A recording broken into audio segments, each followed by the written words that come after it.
விஷயம் உங்களோட மூதாதையருக்கு கம்பல்சரி தர்ப்பணம் கொடுங்க வீட்டில் இருக்கிறவங்க.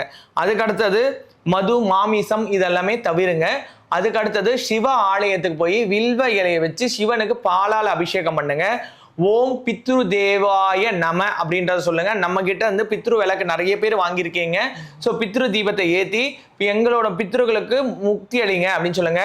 முடிஞ்சதுன்னா அந்த ஒரு நாள், அதாவது கொடை தானம் பண்ணுங்க, கருப்பு கொடை தானம் பண்ணுங்க, கருப்பு செப்பல் தானம் பண்ணுங்க, வஸ்திர தானம் பண்ணுங்க, அதுக்கப்புறம் பார்த்தீங்கன்னா அன்னதானம் பண்ணுங்க, நீர்மோர் தானம் பண்ணுங்க, அதுக்கப்புறம் பானகம் தானம் பண்ணுங்க.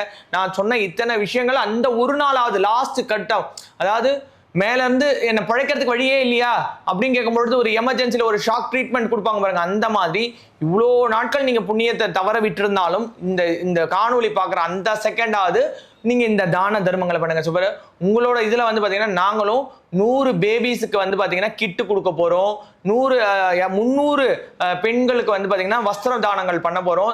தினமும் 150 பேருக்கு வந்து சாப்பாடு போட்டுட்டு இருக்கோம். ஸோ இது எங்களால சாத்தியமானு கேட்டா கண்டிப்பா கிடையாதுங்க. இந்த கடையை நடத்தக்கூடிய புவனேஸ்வரியும் எங்களை வழி நடத்தக்கூடிய குருமார்களோட ஆசீர்வாதமும் தெய்வமா இருந்து நீங்க கொடுக்கக்கூடிய அந்த அனுகிரகமும் தான் இத்தனை விஷயத்துக்கு காரணம். அந்த மாதிரி தெய்வமா இருக்கக்கூடிய சில நேரங்கள் தெய்வமே எப்படி ஒன்று சந்தர்ப்ப சூழ்நிலை வசமா மாட்டிக்கும் சொல்லுவாங்களே, அந்த மாதிரி இல்லாம உங்களை தப்பிக்க வைக்கணும், நீங்களும் வாழ்க்கையில நல்லா வரணும், நீங்களும் சந்தோஷமா இருக்கணும்ன்றதுக்காக தான் இந்த வழியை சொல்றோம்.